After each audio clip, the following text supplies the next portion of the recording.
wiilkii riishwa ku salaamay waa ka qaada macallin anigi markii koowaad review yiri anaa ka shaqeeyay shakiyaab ay galayba haddii adiga aan saad u ogtahay maxaad markaan su'aasha ardada weydiinay aad adiga uga shaqeyn weyday haddii aan ka shaqeey lahaa wax faa'iido ma lahaa lahayn sawirada la qaadi lahaa kolleejka lagu dhaji lahaa hamigageena intaas wuu ka sarreeyaa waaye halkan maxaad ka soo doontay daruuf ayaa ay keentay waxbarashadeeda markaan jaamacadda dhammeeyo waxaan rabaa shahaado inaan ka qaato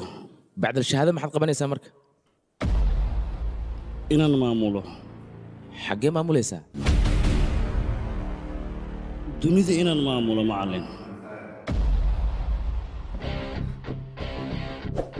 alexander ninka lagu magacaabo wuxuu ku caanbaxay dhanka dagaalka balse xilligan la taagan yahay dunidu waxay ku horumartay waa aqoonta oo keliya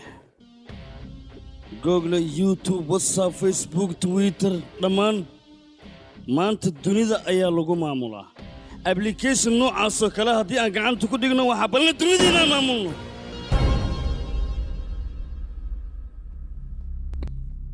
tartan dheer ayay u baahan tahay riishimidaas tartankaas dheerna waxaa suurtagalay adoo dhexda ku jira inaad meelaha ku kufto adduunkana waa uu ku daawanaya taxadarkaagu ha badnaada ayaan ku dhiila ka joog wiilyahow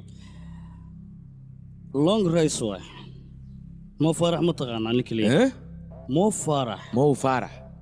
yuu yahayna ma aqaanee usain bolt ma taqaan usain bolt waa aqaanaa waa jamaican wuxuu ku guulaystay bilada dahabiga 100 mitir 200 mitir waa nin caan ninkaas waa orodyaha weyn waana world champion markii la fariyo moo faarax iyo ninka sheegaysa moo faarax ayaa sareeya moo faarax olombikada adduunka 2 jeer ayuu ka qaaday usain boltna 1 jeer ayuu qaaday koobka dahabigana waa wataa ninka moo faarax leeyahay usain wuxuu orday 100 mitir ilaa 200 mitir balse moo faarax 5,000 mitir ayuu orday moo faarax dadka ma xusaan mana xasuustaan balse dadka waxay xasuustaan usain bolton oo 100 mitir orday dadka waxay qiimeynayaan 100 mitir isbiidku ka ordo oo keliya laakiin moo faarax masaafada uu jaray ma arkaan waad saxan tahay mudane waxaa loo baahan yahay orodkayga inaan orod ku sii daro ilaa heer sare aan ka gaaray waana kaaga mahadcelinaa dhiirigelintaadii dhiirigelisa mudane thank you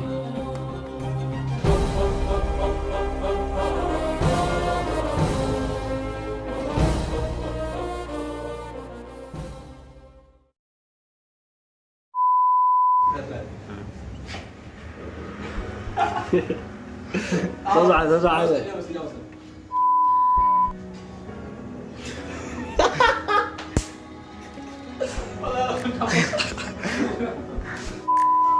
حد تيا حقي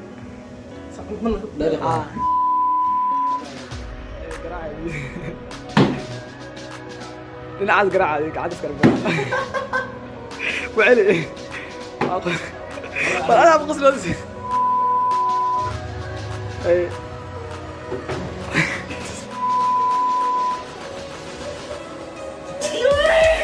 تم